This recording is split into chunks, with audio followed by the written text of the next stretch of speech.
Coming up on Access Tech Live. Meta officially announces the Quest 3, new AI, and new Ray-Ban Stories smart glasses. Be My AI releases to the public. Mike Buckley joins us, and Shaun Preece is with us as we debut Season 2 of Shaun of the Shed. This is Access Tech Live with Stephen Scott and Marc Aflalo. The latest in tech and accessibility every week. Follow us and get involved now at Access Tech Live. Hey everyone, welcome to another busy week in the tech world. I am Stephen Scott. Marc Aflalo is with me as always. Marc, how are you this week? I'm doing great. I cannot believe that the train keeps on chugging along. More tech news. I don't know when it's going to end. We're going to be really worried when it does end, Stephen. We're going to be sitting here going, what now? Nothing to talk about. Yeah, no, it feels that way, doesn't it? It feels like we've got so much news coming at us at the moment, and we're going to get to all of that today. Our guest, as you mentioned, Shaun Preece. We are premiering his brand new episode of his new season of the Shaun of the Shed on YouTube and also on podcast as well. We're going to be joined by Shaun to talk through those headlines, including all the meta news that we've had in the last couple of days. Lots of rumors that tend to come out before these events. We're going to get into what actually was announced. We're going to hear about that, and also that big news about Be My Eyes. Be My Eyes, of course, this fantastic app that lots of blind people, hundreds of thousands of blind people around the world are using to connect with sighted volunteers and get daily assistance. They have moved on with AI. Of course, AI isn't everything, Marc, right? I mean, you're shortchanged these days if you don't include AI in your product.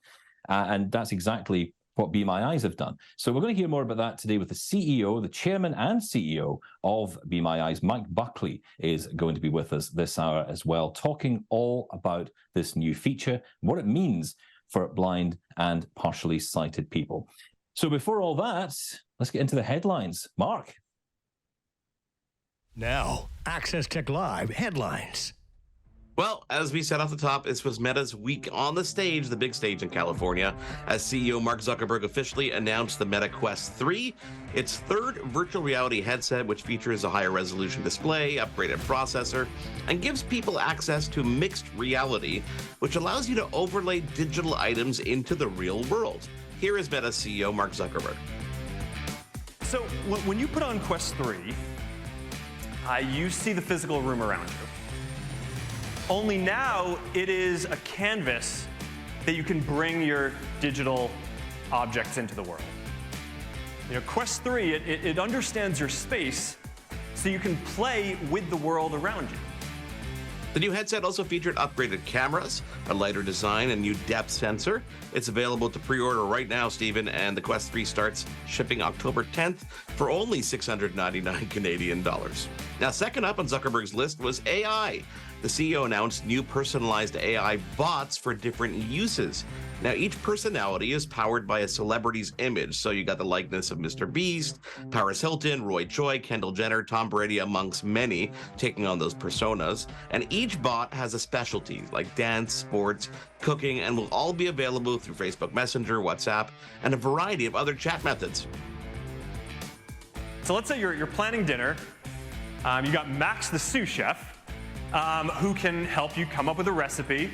Or let's say, you know, you're writing something like a keynote and you're not really sure where to get started. You can ask Lily, or personal editor AI. Or maybe you're traveling and you're trying to plan a road trip with your kids. You've got Lorena, who's going to be able to help you find the best barbecue.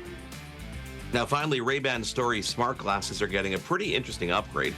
The new version features better cameras, speakers, and Meta's AI is built right into the glasses. Now, a future update is coming down the road where the Ray-Ban Stories smart glasses are also going to be able to identify things using the cameras. It's going to allow it to do things like ask, help me fix this faucet, or what am I looking at? You're going to get this state-of-the-art AI that you can interact with hands-free wherever you go. So, you know, let's say you're grilling with your family and you want to know how long you need to be cooking that chicken for. You know, or you're playing pickleball and hits the line and you want to know if that's a fault. She disagrees, but you know the truth. Or let's say you just want to settle a debate, you know, some trivia as you're going out through the world. Just ask your Meta your Ray-Ban Meta glasses and they'll respond and get you the answer.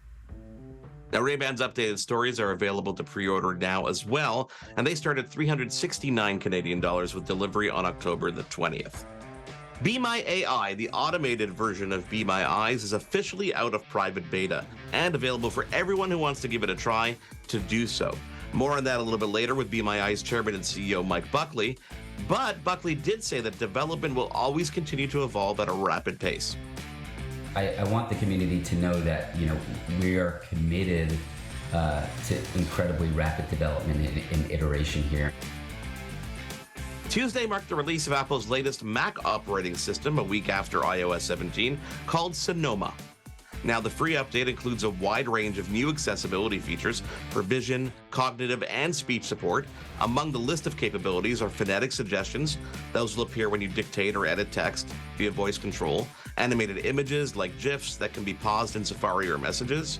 Live speech, where users can type messages to be spoken aloud during FaceTime and phone calls.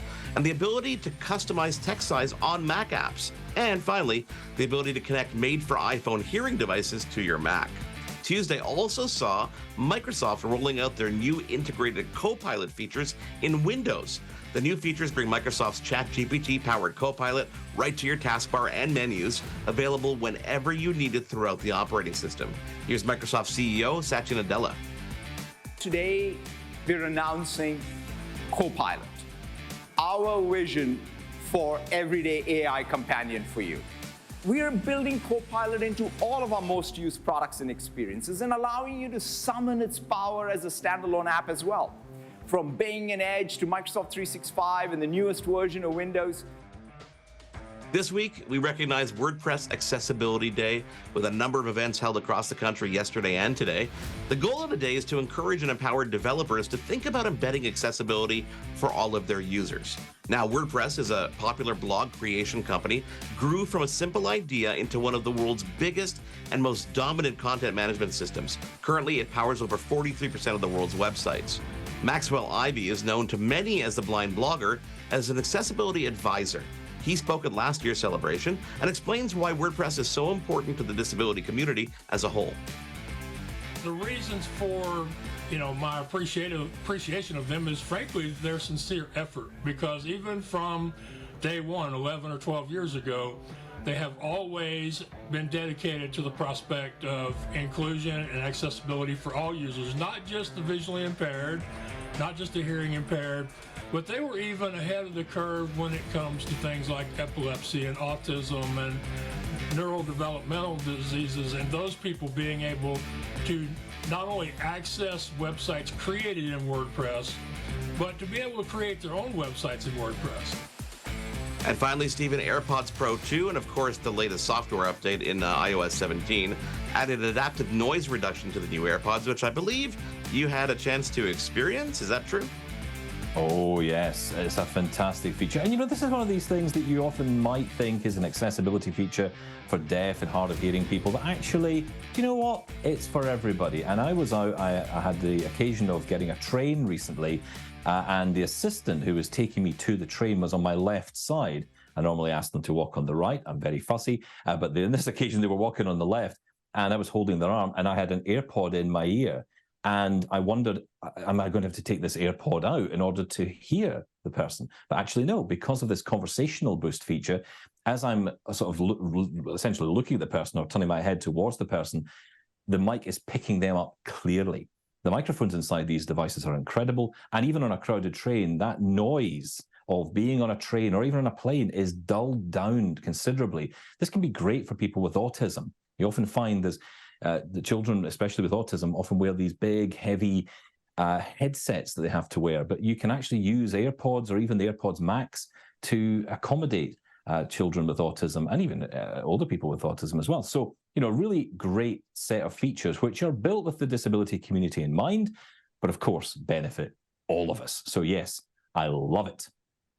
Yeah, I've heard stories of people using it for hunting where it actually dulls the sound of gunshots, or in just environments where it really does help balance the overall environment around you in a way that helps you hear things a little bit clearer, which is pretty cool. But, lots of cool updates and lots of things that we always find in these operating systems as we get time with it. It's not always announced on a big stage, like Apple does or Microsoft does, right, Stephen? No, that's right. And that's why this show exists, right? Because we get the chance to talk about it. We're perhaps the only show on the planet that's talking about these particular features. So if you're disabled and you're into tech, this is the show for you. Now, of course, one of the great things about being here is we are live. So we can get your reaction to the stories we are talking about. And of course, there was plenty in there to talk about in the headlines. But one thing we also like to do is throw a question out to you. Now, Mark, I'm going to do it differently this time. I'm going to ask you the question, and I want you to answer it for a change. So if you were to end up in the metaverse and you could only take one thing with you, if you were stuck in there and you were going into the metaverse and you could only take one thing with you, what would it be? That's, you think that I would think about the answer to this and have it ready at a moment's notice, but I don't. It's either going to be a really comfortable pillow, because you got to sleep somewhere, or maybe my phone. But so that I don't know if there's maybe a loophole here, but if I bring my phone, then maybe I can order things like Uber Eats after the fact. Does that count? Yeah, I think that's a cop-out. But look, I want to say as well, I think we should ban phone from the answers, okay? Because fine. Everyone's going to say their iPhone or their Android phone, right? But I want you to think outside the box on this one. So get in touch with us. Mark, how do people do that?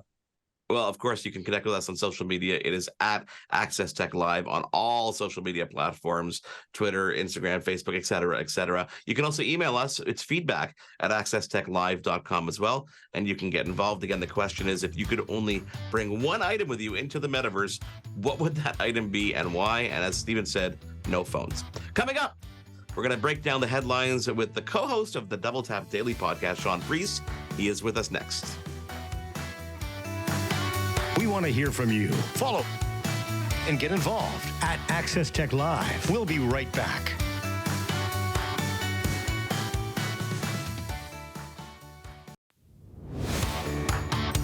This is Access Tech Live with Stephen Scott and Marc Aflalo.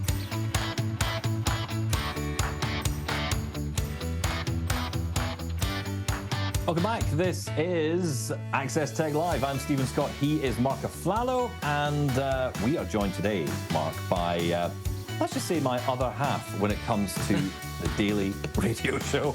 That is Shaun Preece from Double Tap Daily. He's also the host of his own show, which we're going to be premiering season. Are we on season 2 of Shaun of the Shed? I think we are. Season 2 of Shaun of the Shed. We're going to be premiering the first episode right here on Access Tech Live. Well, a clip of it, at least. So we'll get to that. But first, Shaun, how are you? Welcome to the show. I'm okay, thank you, Stephen. I've told you before, please don't refer to me as your other half. It confuses things. But it's good to be here. It is great to have you here. Of course, we do talk every day on Double Tap, so you can check that out on your podcast app, or noon Eastern every single day on AMI Audio. But let's get to the news of the day. Of course, we want to talk about Meta Connect. Look, you and I, we both watched this event together, and we kind of watched it expecting not to get overly excited. I want to ask you about virtual reality and mixed reality, and just kick off there, because, is there any value in this, as far as you're concerned, for us blind people? Well, oh, wow, you're throwing me under the bus here. I think it's yet to be proven. Now, I know there's a lot of work going into accessibility when it comes to virtual reality headsets. There's a whole consortium that are behind making sure that these technologies are accessible. But the fact of the matter for me, and I'm quite happy to be proven wrong, is that it's just a very visual technology. Of course, this could be incredibly helpful. It's a new way to interact with technology for other disabilities. But when it comes to blindness, I'm not entirely sure. I think we need to wait and see. VR blocks out the reality you're in visually and takes you to another environment. Mixed reality can overlay digital information over your actual environment, which could be cool, and it could be useful for low vision, for finding outlines of objects and whatever else, and giving you high contrast. It could be very useful. But if you've got no vision at all, or no usable vision, I'm yet to be convinced by at least the headset side of it. You know, Shaun, you talked about bringing yourself into a different, universe or metaverse, let's call it, of course, with it being meta here. Yes. And there's a social element to the metaverse, and I think this not only relates to people who are blind or low vision, but there's a lot of people who don't like leaving the house, who don't socialize on a general kind of daily basis. Do you think that as a social tool, the metaverse might be an advantage to those people, might help people get out of their shell a bit? Well, it's a good point you bring up there, because isolation when it comes to disabilities it's a big problem, and sometimes it's a little bit difficult to talk about, but it absolutely is. It's difficult to socialize if you've got a disability.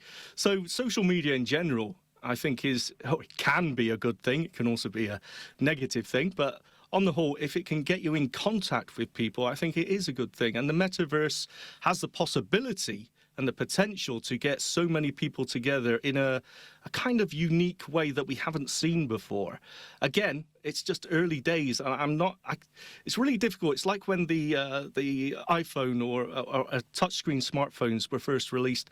It was really difficult for us to think, how on earth could that ever be accessible? It's not until someone showed you, oh, I see, now I understand. I'm kind of in the same place when it comes to virtual reality and even the metaverse, to be honest. And extended reality, you talked about, low vision and contrast and stuff like that, but we kind of forget the audio side of things. If there's extended reality, let's say, you're walking down the street, of course, you're not necessarily wearing, a headset like this, but if there's extended reality that's overlaying things like directions or some kind of visual components that does and do translate well to audio, that could be beneficial. Yeah, absolutely. And I'm not saying, look, I'm not interested in any part of this at all, because the technologies that are coming from virtual reality and the metaverse are very interesting. We've got spatial audio, of course, because it's not just about immersing yourself in the visuals. There's also the audio aspect of it, and we've seen great use of that in many apps, but Soundscape especially. You've got a location you can mark and you know exactly where it is because it's beeping away in 3D space around you. It's incredibly useful. And plus, when it comes to VR, the ability to understand the environment around you. In order to overlay digital information, it needs to know what the real world objects may be, flat surfaces or actual objects itself that it can recognize and grab info about. Again, once we can digitize the world, it makes it much, much more accessible to us. So I'm all for it. And there was an example at Wimbledon where, of course, the big tennis tournament in the UK, and of course, known worldwide, and a great opportunity to try out virtual reality in that setting. So it kind of brought you out of the house, it brought you into an environment, and even able to enjoy that particular match or that particular event without having to feel isolated either. So, in that particular case, a phone network there had actually worked with Wimbledon to actually have special cameras in position that were beaming live into these VR headsets so that people could get really close up to the action while wearing the headset, but still being immersed in the experience. That is mixed reality in almost the ideal setting, right? Yeah, again, a really clever use of the technology that I wouldn't have thought about myself. I'm thinking of things like eSight headset, which, basically is just a camera which gives you a sight of the world, but allows you to manipulate, saturation or contrast or even magnify in on the real world. But the way that Wimbledon did it with their setup there was a different direction and very, very clever. And that's the things why I'm still watching this with interest. As I said, I'm yet to be proven to me, but I'm pretty sure something will be gained out of this, and it's still quite an exciting market to watch. Now, Shaun, we've talked about various audio sunglasses and glasses. I know the Ray-Ban stories, especially this generation, does excite you. What is it that excites you about them? Oh, because they don't look like a diver's helmet or a welding mask. They are just sunglasses, and that's so important. Who's going to go out and about? For me, this sort of technology is very interesting when it comes to actually being able to get out and about, mobility, things like that. And a headset just isn't going to cut it. So sunglasses, just a normal pair of sunglasses, maybe a little bit chunkier, I'm not entirely sure, but something that's not going to stand out like a sore thumb. Really, really interesting. And these especially, a line that Mark Zuckerberg said there really stood out to me, and he was saying that, you know, we were waiting for the display technology to evolve, and it's coming on, but we're not quite there yet, hence why we need the bigger headsets for VR. But he said that it was the AI that he thought was the core of these glasses. And these glasses in particular, you can ask questions of, and they're using the Meta AI to answer you. And obviously for us, if we're just primarily on audio, this is really exciting. Some nice sunglasses, great audio, but the ability to ask questions and a camera in there as well. You can live stream. And it was mentioned that in the future, you know, maybe you can ask questions about what the camera could see. Again, for us, the possibilities and potential, amazing. Now, Shaun, I know you had a lot of experience with Be My AI, the new service, of course, that's available to the public. And we're going to take a break. And when we come back, Stephen had a chance to actually sit down with the chairman and CEO of Be My Eyes, Mike Buckley, and talk all about the new service that's available. And then after that, you're going to come back and tell us about your experience. So do stick around. It is Access Tech Live. We'll be back with Mike Buckley in just a moment. We want to hear from you. Follow us on social media and get involved at Access Tech Live. We'll be right back.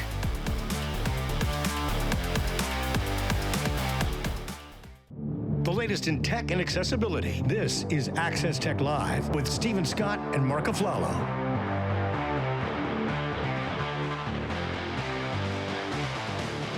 Welcome back. Now, we've been talking this week about Be My Eyes, a fantastic app which has been available for a number of years, and it brings together sighted and blind and partially sighted people, and it allows people who are sighted to aid those who are blind and partially sighted, like me, who use this app to identify odd socks, or, you know, you've dropped something on the floor and generally that would mean it's gone forever. But with a sighted volunteer on the phone, being able to see through the camera on my device, they're able to help me locate that item. And it really is a life-changing app. Now, they've actually developed a new feature just in the last few months using the latest artificial intelligence. And this week, I got the chance to sit down with the CEO and chairman of Be My Eyes, Mike Buckley, to tell us all about it and the work that they've done with OpenAI. Could you tell us perhaps about the relationship that you have with OpenAI, how that got started, and also explain to us the time frame, because I think this is rather interesting from the point that you learned you could implement these features from OpenAI into Be My Eyes to the point that you were able to roll it out. It is. Thank you for saying that, and I want to say thank you to OpenAI, and I want to give a giant thanks to not only our engineering team but also you guys, right? I'm telling you, our computers are too good. Helped us really put this product through its paces, Stephen. You know, I think it's improved remarkably over the last several months, but thank you both, and thank you to all the people who are blind or low vision that helped us out in the beta. The feature has been in beta now for a good few months. How did you know this was the moment to launch it? How did you know now was right? You know, overall better performance, right? And how do we define that? Accuracy of image description is certainly one. That was very important to us. Two, we had to do a number of UI, UX things that the beta testers were especially helpful for, right? How to make the product easier to use. Perhaps the most important thing is the partnership with OpenAI. You know, they and we both felt that from a safety and efficacy standpoint, the product got to the place where it needed to be. And I think anecdotally, what we've received back from our community is that hallucinations are very rare now.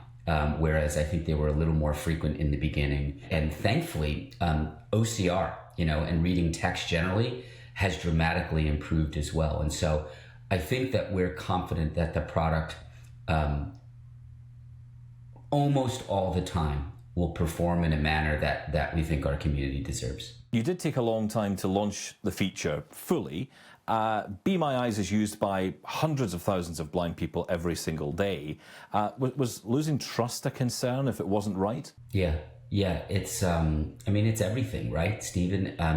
I will say, though, it was very hard to wait as long as we did.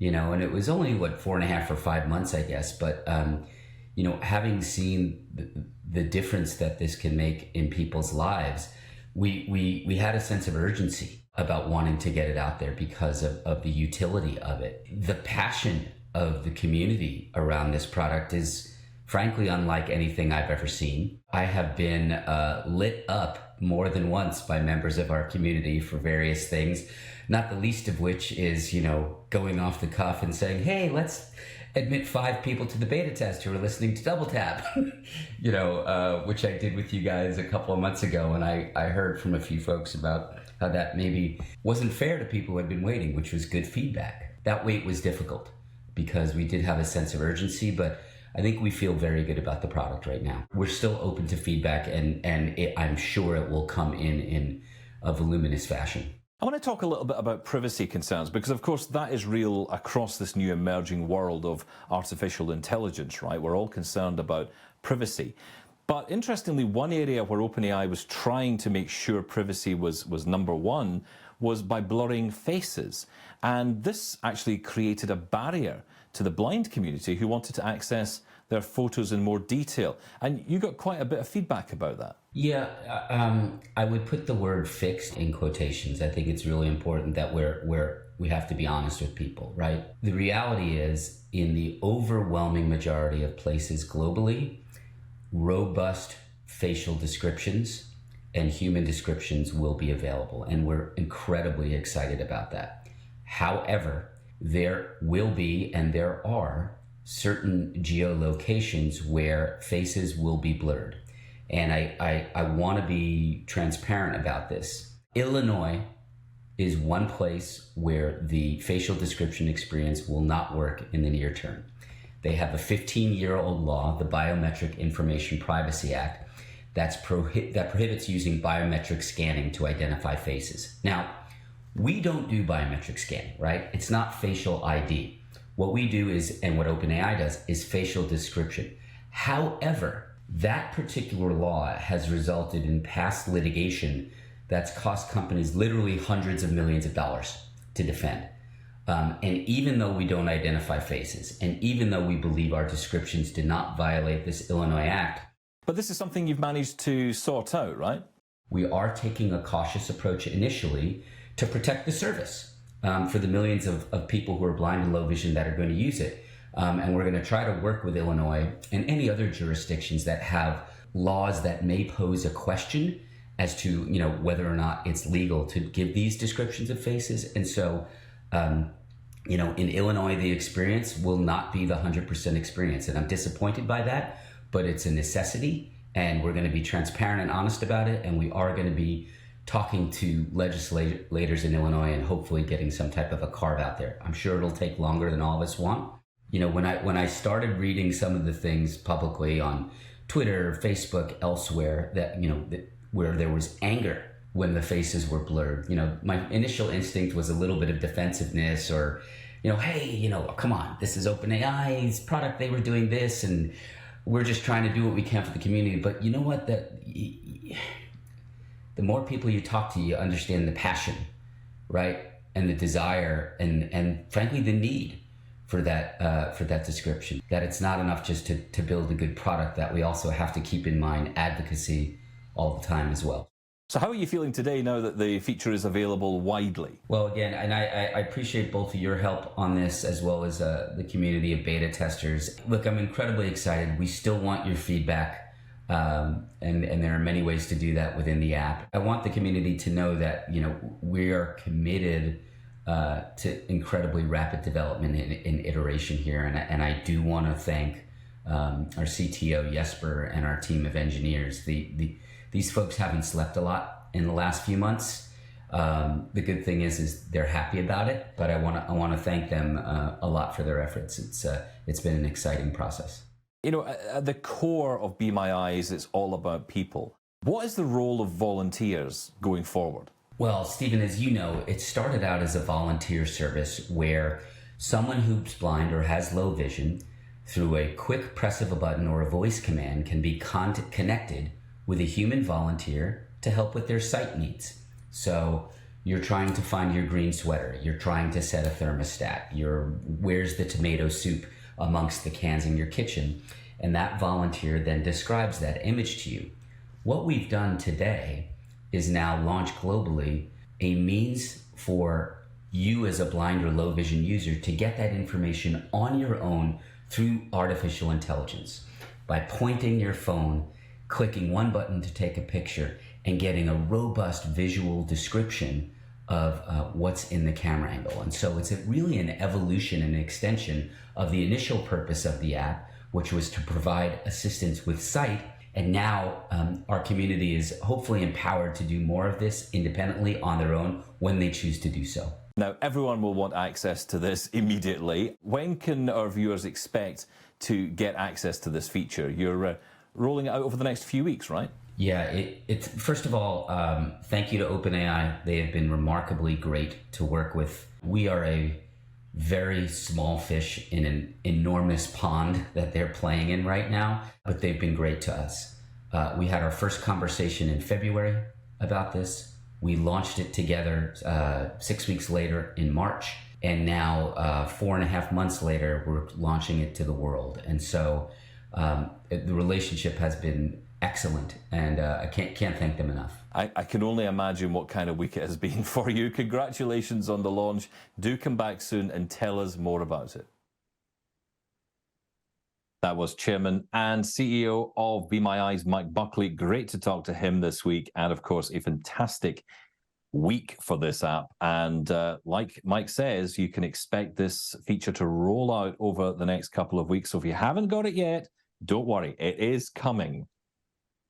And guess who played a big part in the rollout of that AI service? Our own Shaun Preece, who's going to be joining us back here in just a moment, as well as the debut of season number 2 of Shaun of the Shed. So stick around. It is Access Tech Live. We want to hear from you. Follow us on social media and get involved at Access Tech Live. We'll be right back.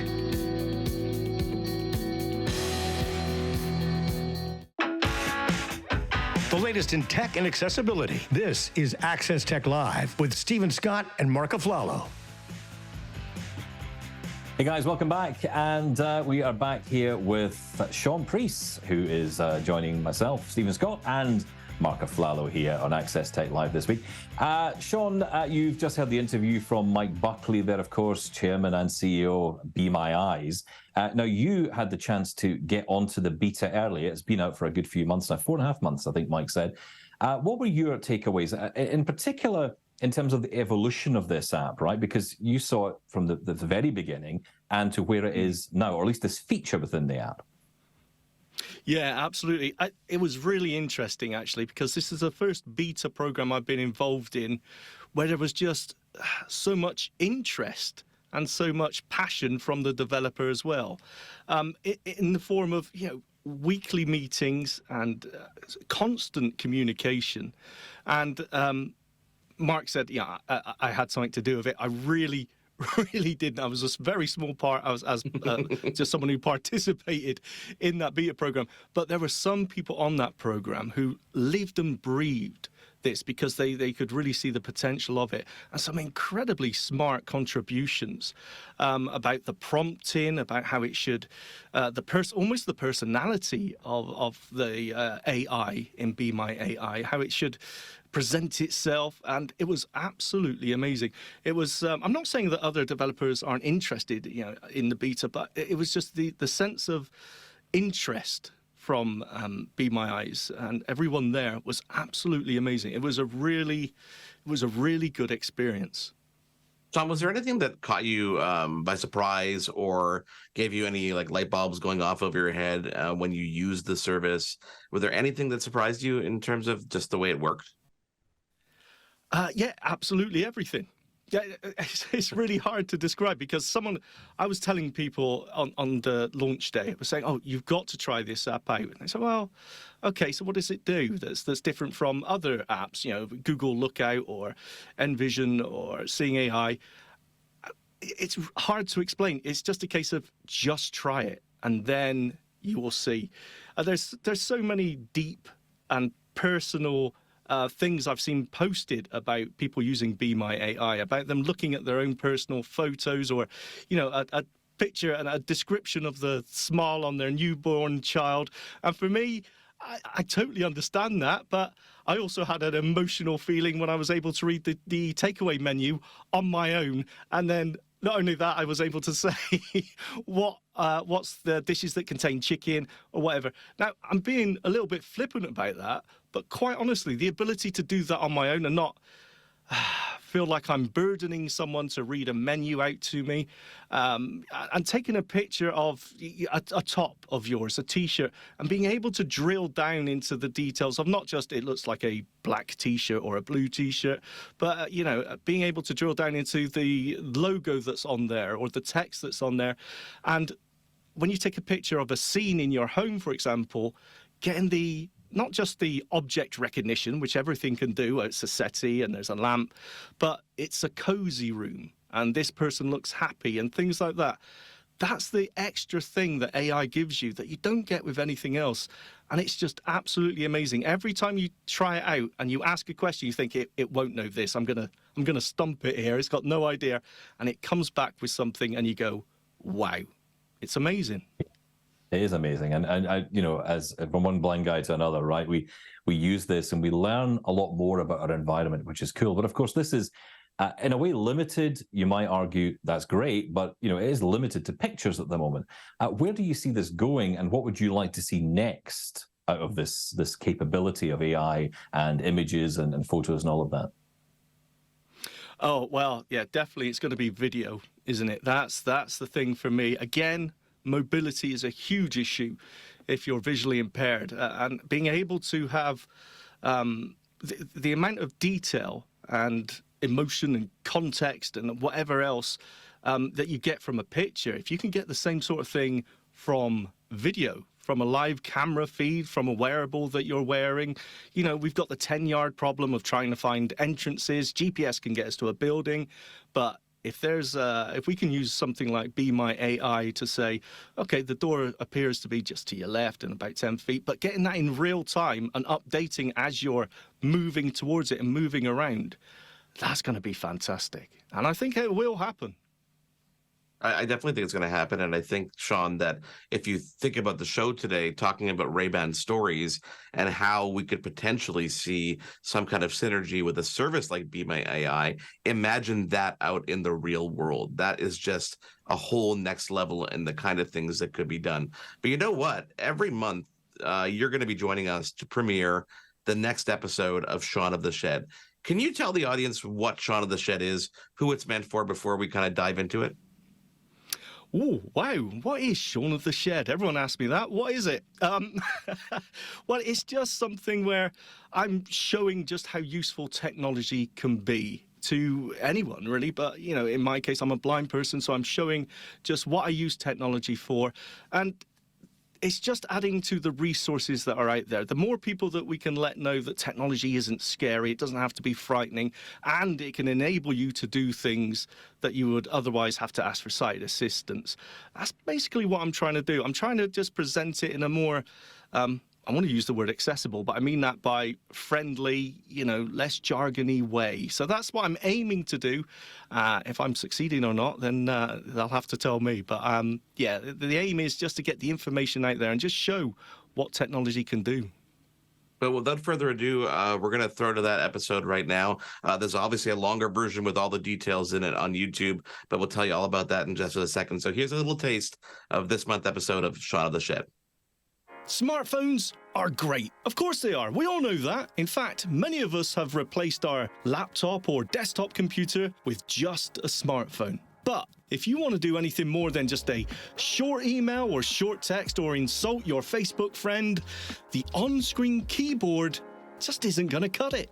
What you need is one of these, a Bluetooth keyboard. I love you, Bluetooth keyboard. These are great too.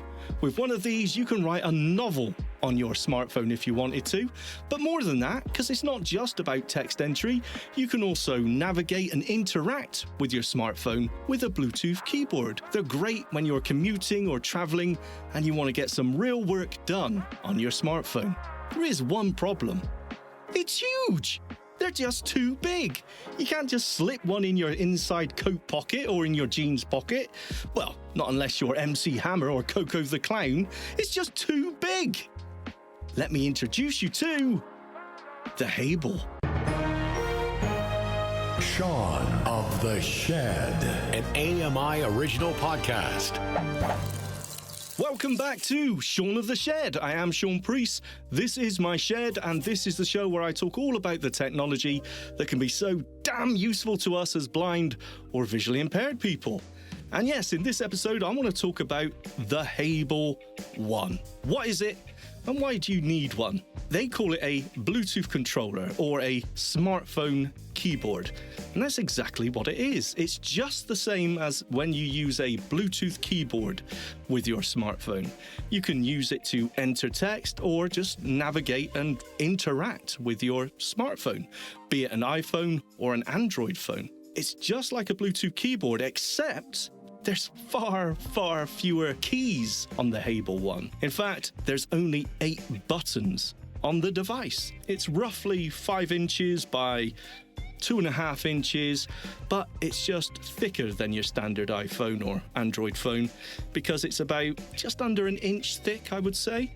But still, it fits nicely in the palm of your hand. So let's take a look at this thing. It's black in color, and the buttons on the face of the device are white. 6 buttons in the center on the front face of the device. These are Perkins-style Braille keys. Just to the left of those buttons is a longer button, which is button 7, and then there's also a longer button to the right of those central 6 buttons, which is button 8. On the top side of the device is the power switch. On the underside is a USB-C port for charging it and a little lanyard hole. Anyway, that's the description of the Hable One.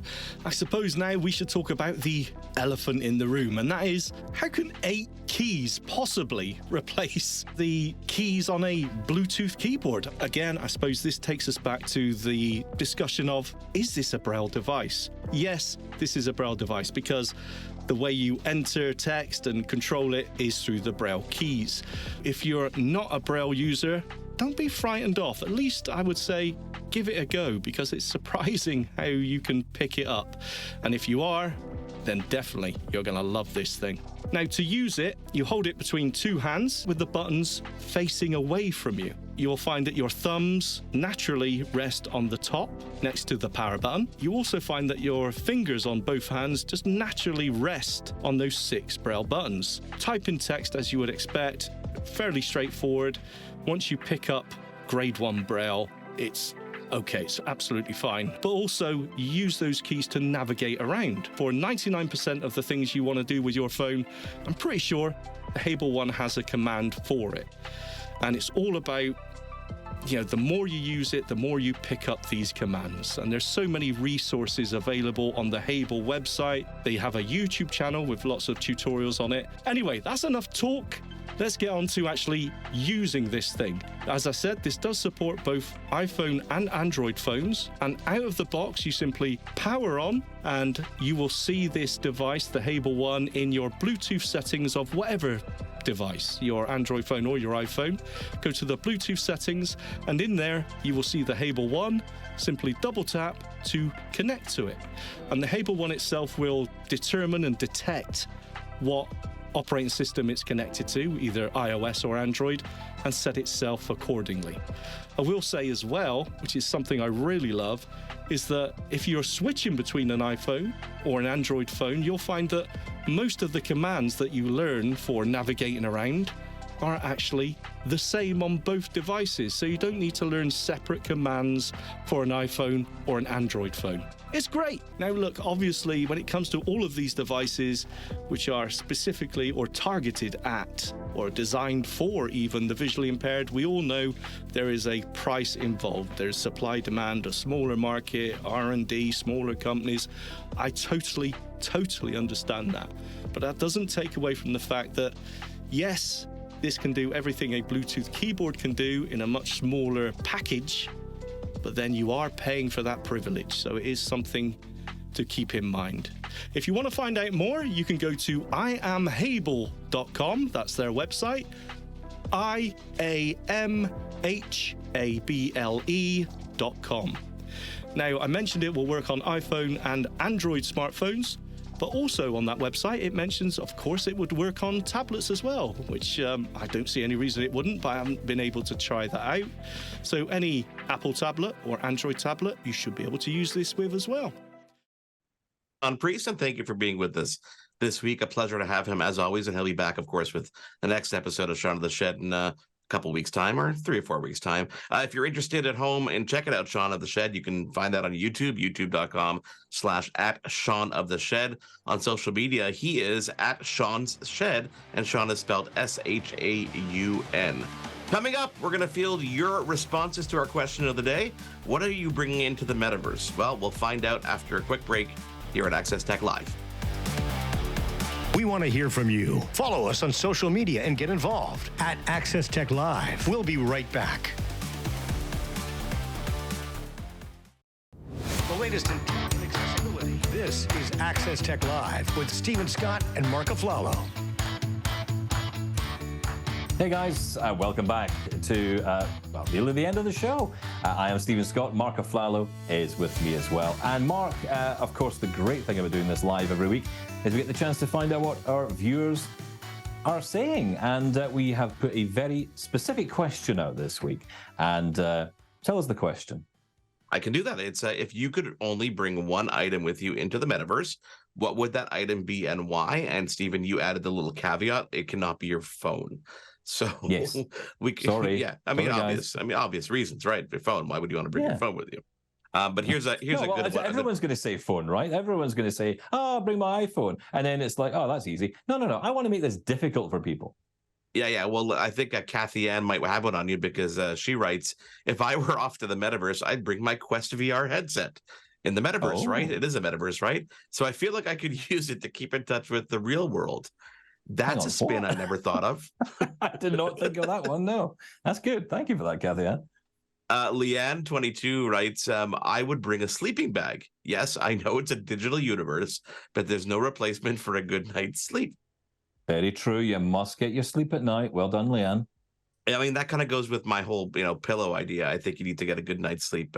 You need to have your pillow. We need to really think this, I think, next time, because the metaverse is digital. So I'm not sure how a lot of these things would necessarily translate to it. You buy a digital pillow. It'll be fine. Well, yeah, that's where we start talking about NFTs and things that we just don't even want to have to explain right now or even try to understand Which are now worthless, by the way. Don't know if you saw that story this week. Completely worthless. Jenny Blackmore, she wrote, I'd bring my refrigerator. A girl's got to eat. I knew a guy once who actually backpacked with a fridge on his back. So I guess that could work. I have so many questions about that, but I don't think we have the time to get into it.